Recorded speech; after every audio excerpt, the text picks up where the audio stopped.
Hi, I'm Sebastian. I'm VP Tech at Gnosis and founder of HOPR.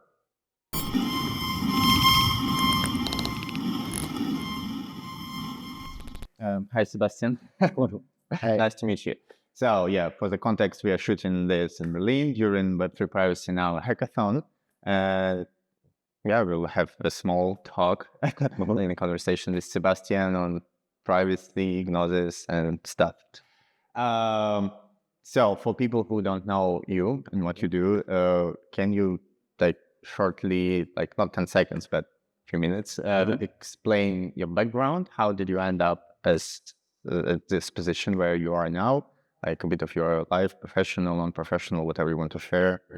So I have a background in engineering. So I studied electrical engineering and then pivoted towards microtech, which has nothing to do really with crypto.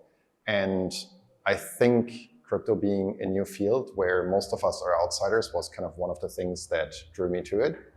So I have basically always been interested in coding. I've been coding all sorts of stuff all the time. And I thought, okay, if there's something crazy new coming, I will drop my stuff and I will go all in. And that's basically what I did. So I defended my PhD, and right after was Ethereum DEFCON 1. And that was my magic moment when I saw, Christian Reitwiesner explaining Solidity compiler, which was super early back then. We didn't have any toolings. It was, I would say, the kind of dark era of crypto. That was wild. It was really fun to build. And yeah, I've been working in this space ever since, first starting with a company on education in crypto, then being a service provider, just coding Ethereum-based applications for money. And then we saw that there's something missing. Like many people, frankly, always came into the space to make a quick buck, right? Let's be honest, that's what the space is. And for me, it was important over the years to not lose my faith and lose my conviction because of that. That's something that happens. Some people want to build decentralized and resilient applications. And we realized there was no go-to solution how Alice can talk to Bob in a private way, in an anonymous way, actually, without disclosing her identity to any third parties. And that's how we came up with building HOPR. So HOPR is a mixnet that allows Alice to talk to Bob anonymously. That's what we've been building over the past 5 to 6 years. And I'm the founder of HOPR. And currently we're building a VPN on top of that mixnet infrastructure called GnosisVPN. And as the name suggests, that's a project that we're building for Gnosis DAO, which people might know for Safe, a spin-off from Gnosis, or CowSwap, or more lately maybe Gnosis Pay, a Visa debit card that you connect directly to your on-chain money. And yeah, so we got funding from Gnosis to build GnosisVPN. And I joined Gnosis to not just build GnosisVPN, but oversee a bunch of other technologies things. So I joined Gnosis as VP Tech. And yeah, I'm pretty interested in all of that. I think Gnosis embodies a lot of my passion for crypto, from the privacy side with HOPR to the chain infrastructure with Gnosis Chain and applications like Gnosis Pay, Circles, and Metri. Okay, great. And you've mentioned interesting things that you've been doing some sort of education like before in your earlier life, let's say. So, and we are doing this for the academy, right? For like educational thing. Maybe we can start with that. Like, what do you think, like from the angle of like education? If there's like a person like interested in privacy and just going in like 101 level, or maybe going deeper like 201. What do you think that person may start with? Maybe you can recommend some resources or tools, or some educational resources, whatever you think that might be useful from your perspective. Yeah. And how do you really how to approach that, right? Because it's quite complex, this world, in a way. Yeah, great question. I would say, first of all, it's important to consider that crypto is a very open space, like Web3, as I rather like to say it, to make sure it's not just about crypto money or about cryptography. So the Web3 is a really open place that welcomes everyone, and there's no experts. There's absolutely no experts in Web3 just because it's such a new field. So you don't have, 35 years of, Java or Oracle database technology kind of catching up to do. This is new to all of us, right? So first of all, yeah, it seems complicated and weird, but do dive in, you can. For getting started, it really depends where you start off. So I will answer what is closest to me, which is you're some kind of a developer. I think it is important to embrace that this is a very new paradigm. We're talking about technologies which try to in itself be self-custodial and empowering the individual with privacy, but also with self-custody. So we really, and this is actually for people who come new, it's easier than for people who are switching from Web 2 to Web 3. We're not talking client server, right? We're talking about projects where everyone is equal. It is really about something where you're not just building a business model for the sake of growing a business, for the sake of making just more money for the shareholders. If you're up for that, this will be the most exciting journey of your life. If you kind of really believe in, no, like, you know, accumulating money to shareholders is the thing that matters to me in my life, the Web 2 is great. But the Web 3 is about something new. So this, like, embracing this deep, fundamental change is the most important journey in the learning curve. And here, what I would recommend actually is a bunch of the blogs of Vitalik, like Vitalik, founder of Ethereum. I guess most people know about Vitalik. He writes some blogs which are very technical, but he writes some on why privacy matters, you know, why he believes in decentralization. And this is what I would recommend as a starting point. And from there, depending what you're interested in, I think like playing a bit around with Solidity to develop on top of Ethereum is great. And then, you know, if you're more technical or into applied maths, like going into informing yourself about the great privacy and anonymity tech is really important. Like familiarize yourself at least on high level with zero knowledge tech, you know, fully homomorphic encryption, maybe trusted execution environments, mixnets, VPNs, all of that, like getting an understanding of your toolbox, I think is important and a super interesting journey. Yeah, okay. Thank you. Maybe you can share some of the challenges that you had, like on your journey, both by learning and also by building, because you know, build stuff, especially privacy stuff, it's not always easy. And like maybe you can share some of the challenges you had to overcome and some hoops you went through to build what you have now. Yeah. So I think some of the challenges are that crypto is crazy distracting.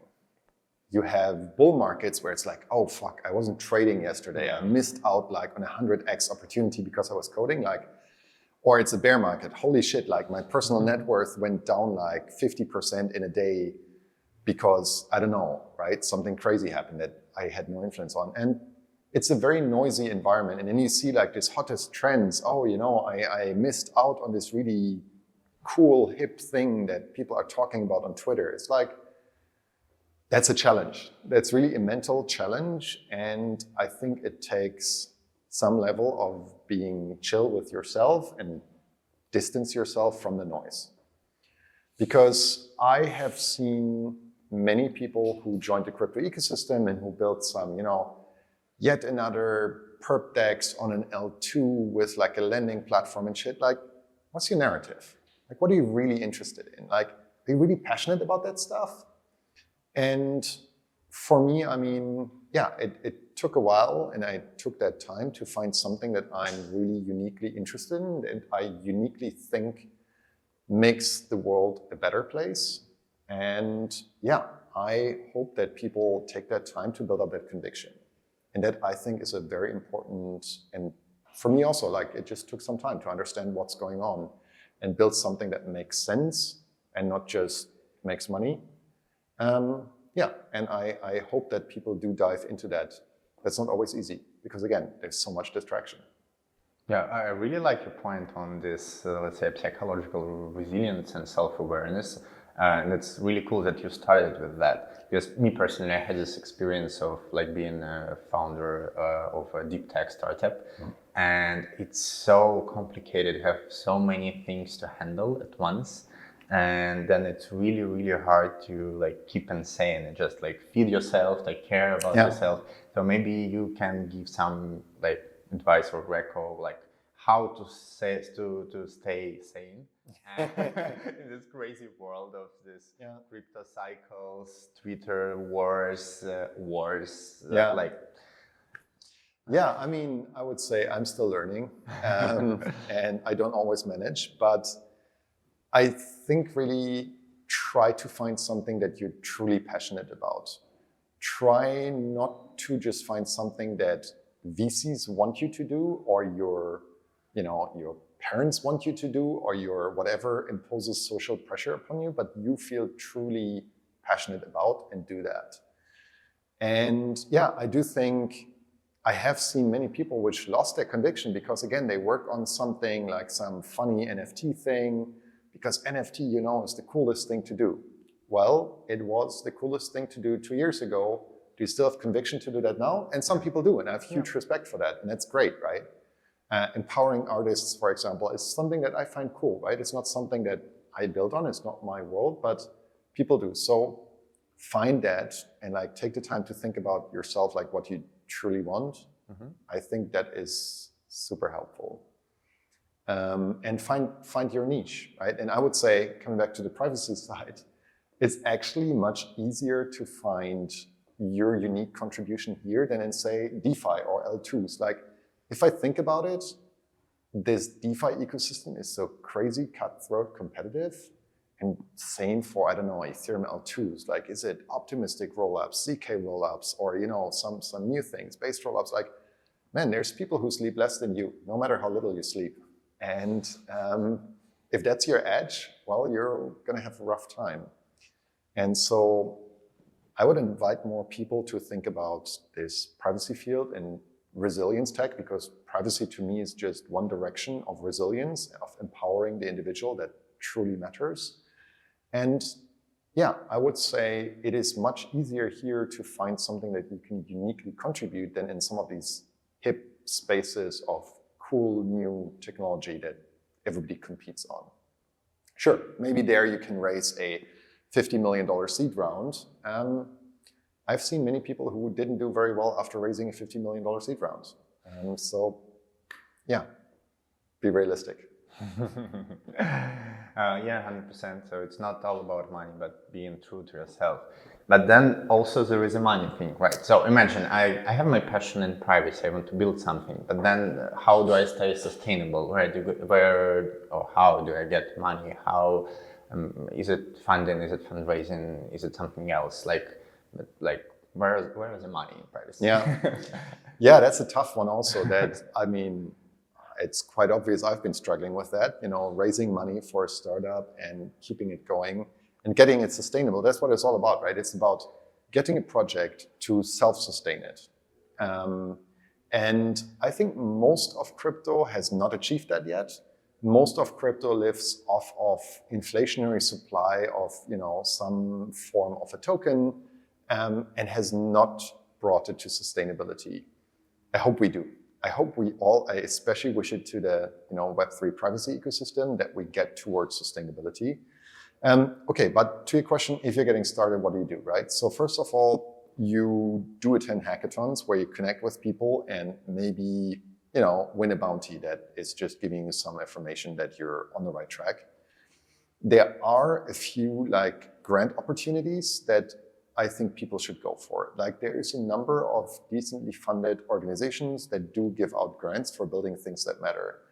Also here, a word of, a warning, don't get captured. There's a ton of L2s out there that's oh, you want to build on my cool VC L2 funded chain, which has no values except for VC money. It is very easy to say, yes, we do this. We take a very generous grant of 100K and you work on some, dead-end technology that captures you, and it is great. It's I've been there, and it's great to get a 100K grant, work on something for 4 months that entirely derails you. Be careful of that. But there are grants that support you for doing well. Don't go crazy. Don't hire a bunch of people before you can. Have your personal safety net. and, just do something that's sustainable for the financial means that you have. There are grants out there. There's organizations that fund early experimentation research, and then you can raise money. But I would say, think about when you do that. Yeah. Mm-hmm. Yeah, 100%. And that's why we are doing a hackathon now, basically. Perfect. Yeah. So join Web3Privacy Now hackathons. Please do. Yeah, please do. It's our first hackathon, but I hope not the last one. And I hope we'll have much more in future, bigger, more impactful. And that's actually what we are trying to do here. It's like so that people build something meaningful. And that's why after we have this Launchpad program, so that if people build something they want to continue building, we give them more support, more mentorship, and more funds for like 1 month, let's say, like online acceleration program. Yeah. So let me show Web3Privacy hackathons a bit. Like, please. For me, it's please. like also for people who are new to the space. Like sometimes you see hackathons which go like this. You go to a hackathon, you have between 30 and 50 sponsors of technologies you don't care about. Like you don't care about. I know it, you know it, everyone knows it. You see a bunch of bounties. They're going to be between $500 to $5,000 for one bounty. You combine that, you build on an L2 that you don't care about. You bring in a wallet that you don't care about. You bring in like a lending platform that you of course don't care about, and an NFT thing, right? So you have 4 bounties and you walk out of the weekend with maybe 10K. You have been flying to some destination for a weekend. You didn't sleep for a weekend. You wasted basically at least a week of your life. For that, you got 10K and you feel kind of like, yay, that was fun, but it's a waste of time. So the Web3Privacy Now hackathons try to go in the direction of bringing value, bringing something that makes sense. You probably don't walk out with 10K in cash, but you have, as we just heard, a bunch of connections, opportunities, talk to people who really care and matter, and hopefully you're able to learn a lot and connect it to something that makes sense. And that kind of anti-theme to how many Web3 hackathons otherwise work, I think is extremely valuable. Thank you. Okay, speaking of this, I think really important challenge is to find and then to choose the idea, right? Yeah. And I think you can share a bit of your knowledge on that. I think both on hackathons and on business, right? Yeah. How do you do that? How do you know that this idea is the idea I should build? Yeah. Your experience. Yeah, I mean, starting with a hackathon, think about what do you actually want to do? You can go to a hackathon to learn something new. Let's say you want to learn about fully homomorphic encryption, right? You see that there is a hackathon where there's people who, for example, have an FHE library or toolkits that you want to check out. Prepare that, think a little bit about that before you arrive there ideally, and think about what are you interested in. If it's learning something, I think that's a perfect opportunity. That is one. Another opportunity could be, well, actually, I am interested in looking for a job. I find that a totally legitimate motivation for a hackathon also. And you're saying, actually, I would like to feel how that organization vibes and how they behave and what they actually do. And, again, check out who's involved, what sort of things could I use, and, connect to the people and their tech. You will learn much more than in any other way because you can talk to the people, which gives you a feeling, okay, these guys are super weird. I really don't want to spend my time with them, which I think is a good lesson learned. And also you learn about the technology, does that stuff actually work? Does it almost work? Does it totally not work? Are they nowhere? These are really good lessons to think about. So that's how I think about a hackathon. And from there, kind of think about what you want to do. If you want to do a startup, I would say it depends what is the problem that you really want to solve. And especially when you go to hackathons and listen to this, maybe a person like I also was, you want to dive in. You have a super cool idea, man, I need this, I want this. This is the coolest shit I ever thought of. You can't sleep because you think about it at night. You wake up in the morning, you think about this thing again. That's cool, but really try to think what does the user need and try to validate. So it's, and I've been there, you dive into something and build something for half a year. You feel so passionate about it. And then it's you meet users and you show them your thing and they're like, this doesn't make sense to me. You know, like what's going on in your brain, man, that's very interesting, but this makes no sense. So try to validate stuff and be prepared that in 99% of all cases, users will tell you, that makes no sense. Like, be prepared for it. Like, it's a harsh world, right? But try to validate early, right? Try to validate early before you invested half a year into something. I mean, it's not so bad, right? In this half a year, probably you learned a whole lot, so that was a great half a year. But try to validate early. Talk to users. Again, come to hackathons because there's a lot of potential users around here. There's people, like there's product people around here. There's ecosystem people around here. Like, come there and try to validate. Like, talk to people and say, hey man, can you try this out? Don't feel that you're too early. Don't feel that you cannot show your idea because it's still a little bit crappy. That's fine. Like in Web3, a lot of things are a little bit crappy. So do validate and ask for honest and critical feedback. And critical feedback is the most important one. Yeah, awesome. Yeah, quite useful. And going back to like privacy world in general, maybe you could reflect on like your vision on like what's going on now in like in privacy, let's say bubble or world, whatever you name it. But I feel that we are kind of expanding this bubble and becoming a world. It's slowly but happening. But like, what's your vision on that? Like, what do you see as a like main challenge for now in like in privacy world in general? So I would focus specifically in the Web3 privacy world.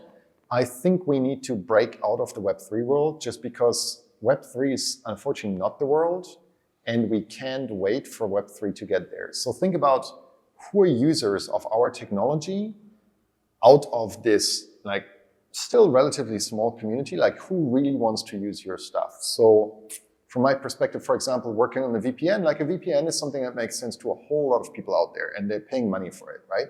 Let's try to bring those users into Web3 world. They don't care about Web3. Like we all are very passionate about it, but they are not. Build for that mindset. Like what is the true values that they actually seek and give them that, but give them that in a Web3 fashion. So I see a lot of that. I see a lot of opportunity there of bringing Web3 products and infrastructure to the real world. And, you know, frankly, also these crypto tokens that drive many of it, they eventually need sustainable protocol revenue. So to me, that's all about, that's where we have to head, right? So this all has to get sustainable. And that is where I think we're headed. I'm quite optimistic on it because again, like how many people really are kind of passionately trading? And I mean, globally, it's not super many versus how many people use social apps.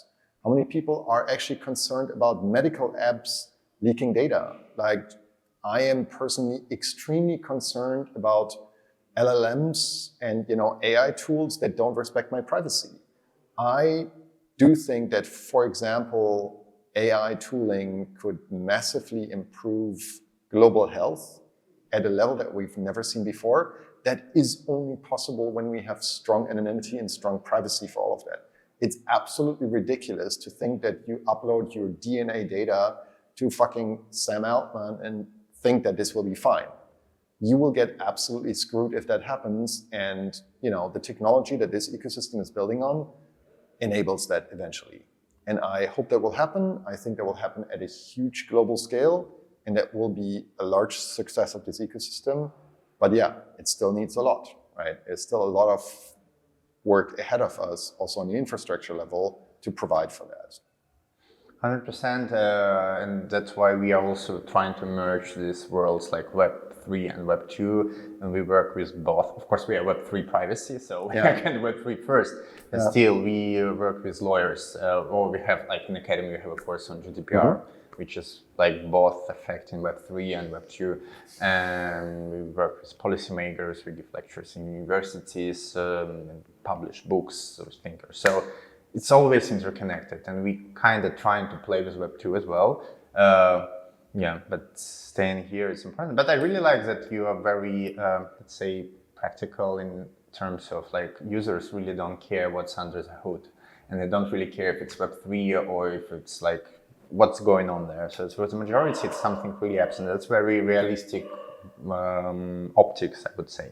So also you've mentioned AI, which is a really hot topic now, and like everyone is crazy around that. And it doesn't matter if you're like a noob user or like deep tech Web3 guru, whatever. So AI is here, everyone is using that, that's obvious. But from privacy perspective, what do you think? Like, how can you use it in a private way?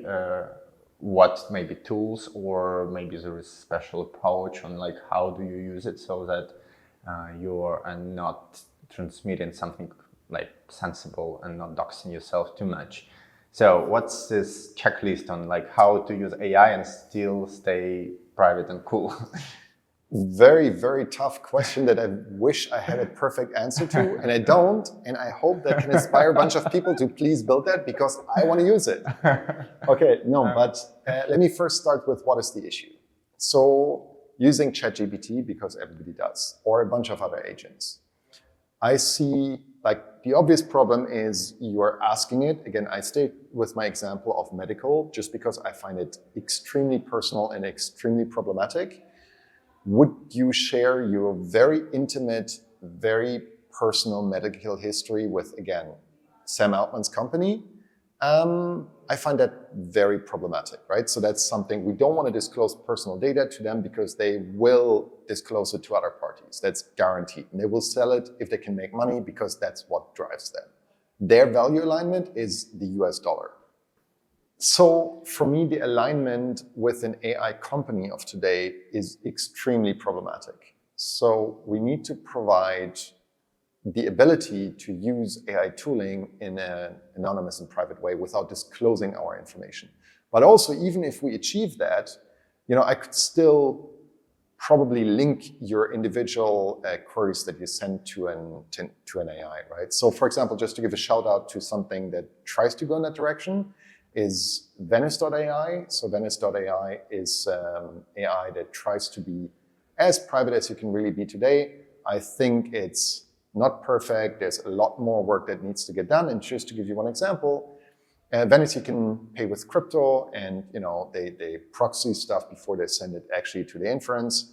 But still there, you have to kind of trust them. It's kind of trust me bro situation, that they do not link your individual queries, right? And that I do find problematic. So I want things that I don't just have to trust me, bro. And even though I think, Eric Forrest is one of probably the most aligned people in the space to run such a company, still I would want something that I can trust technology and not people. So it's really all about don't trust, verify, but on a privacy side, right? So, yeah, and there's a lot that is still needed and that we still need to build to provide private and anonymous access to AI tooling. And the same also goes for coding, right? So if you're coding, is it really cool that you are disclosing everything to some agent that somebody else runs? I'm concerned about it. Like, I am concerned about that somebody, can front run things that you're doing there. Yeah, I mean, at the same time, I don't want to be too much of a doomer, because it is extremely powerful that as a non-trained developer, you can now build at least some degree of tooling you can build. That's great, right? It accelerates, humankind in many ways, and I do find it fantastic. But again, a little bit defensive thinking here. Think about what you disclose and think about how you can improve that. I have a feeling there's a lot of potential on the privacy tech side to, build projects and products. Mm-hmm. Yeah, 100%. Waiting for new private AI models, which will be the same way powerful, and I think we need that. Okay, again, talking about tools. Imagine I'm like diving into this privacy world like on one-on-one level, and I'm not that private. I'm just a normal user. And what like 3 simple tools you would recommend to use if I'm not like still private, but I want to, like, what should I start with? Yeah, great question. So let's say you really haven't so much thought about privacy and you want to, level up a bit. Let me start with the first one is what chat app do you use? Especially if you're in crypto, maybe you're on Telegram. That's a really bad idea. Like, please get off Telegram. I would say get on Signal. Signal has encryption in there. Signal is sufficiently useful, I would say, for group chats also with other people. Please consider switching. I know you can't switch everyone, but try switching the sensitive conversations from Telegram to Signal. That's the first step. And the second step would be, how do you secure your secrets, meaning passwords also? Please start using a password manager. That's not just privacy related, but security and privacy in many ways interact. So any password manager is good for you. If you are kind of leveling up to the next level, you might think, is it really cool that my passwords are stored on a cloud? And now for the ones who want to go to the next level, I would shout out to a free and open source project called KeePass. There's KeePass on desktop and KeePass on, like, for example, Android or iOS. So KeePass XC and KeePass DX are the two versions that I can recommend. That is two important ones. And the third one, the third tool that I would recommend is like, what are you using for web browsing? For web browsing, well, you have browsers that disclose all sorts of information, and there's some browsers that are more privacy respecting. So I would shout out to Brave. So Brave is a browser that tries to be much more privacy respecting. And again, also on that level, if you want to level up, the next level after that would be use a VPN, right? So use a VPN, and currently, please don't go for NordVPN or ExpressVPN.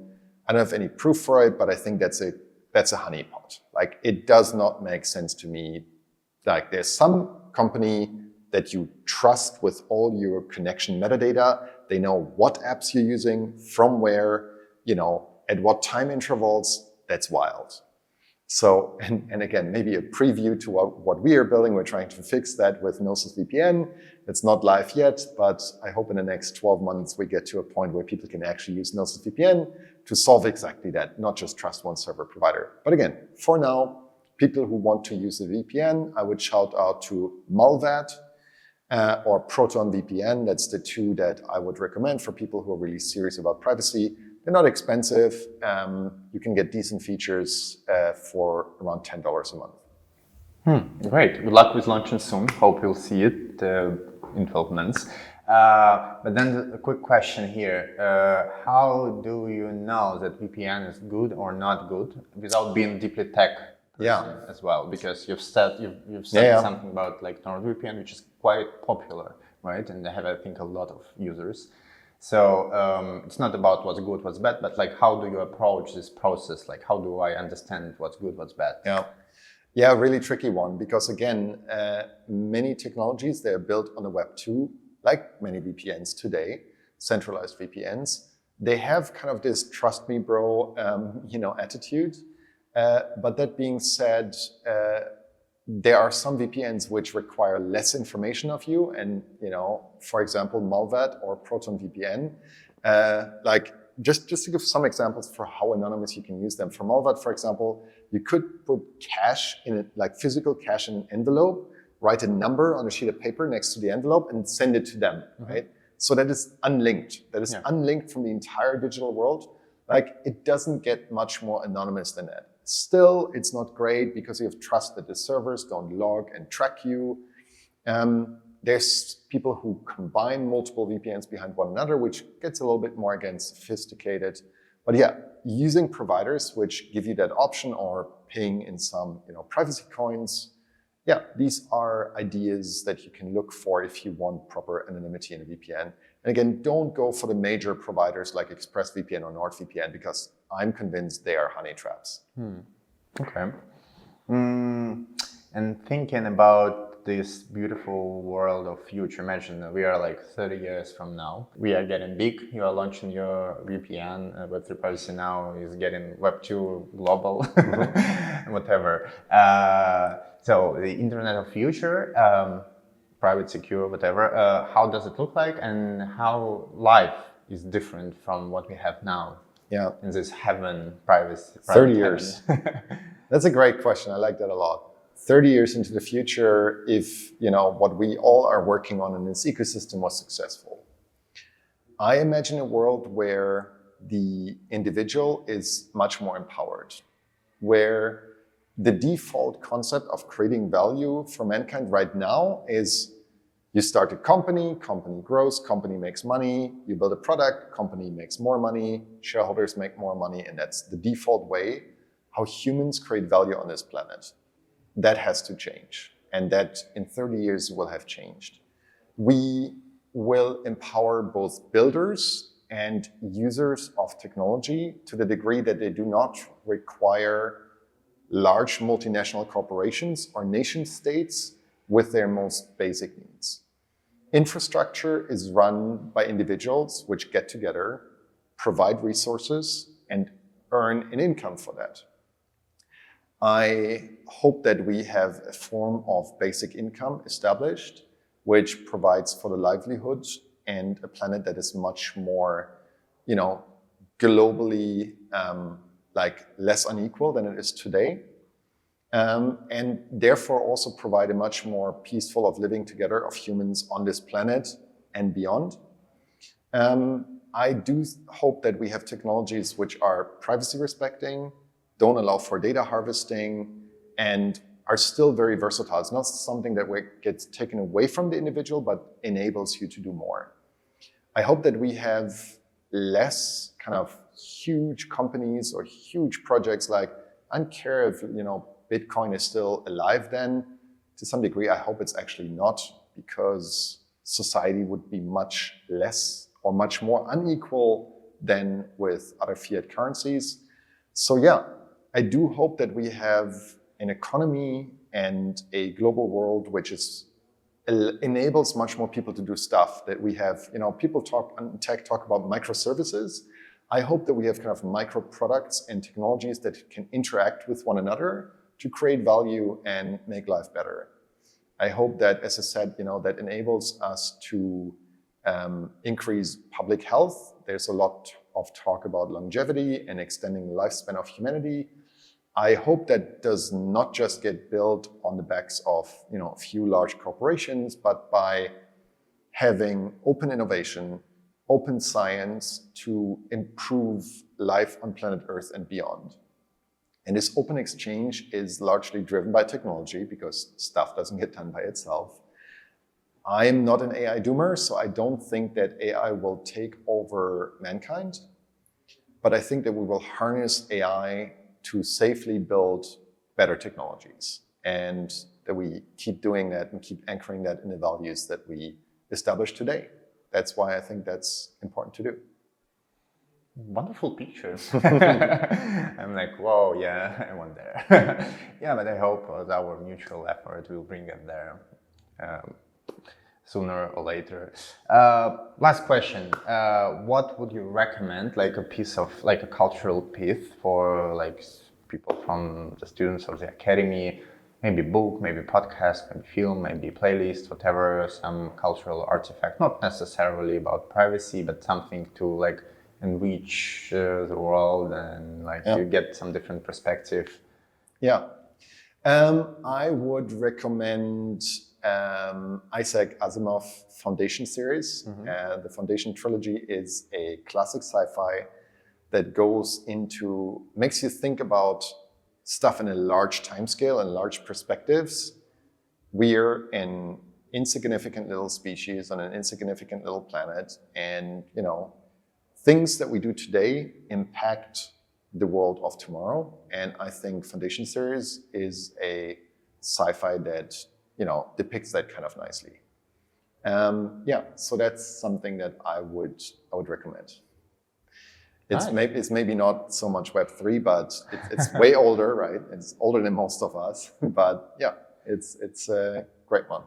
Yeah, it's a great advice, because like we don't have to be necessarily like all Web3 hardcore, and like if it gives you perspective, it gives you perspective, right? Yeah. So yeah, just thank you for being with us. It was a wonderful interview. Thanks for having me, and thanks for supporting privacy and the Web3 privacy ecosystem. We're all grateful for having you. Yep. Thank you. Ciao.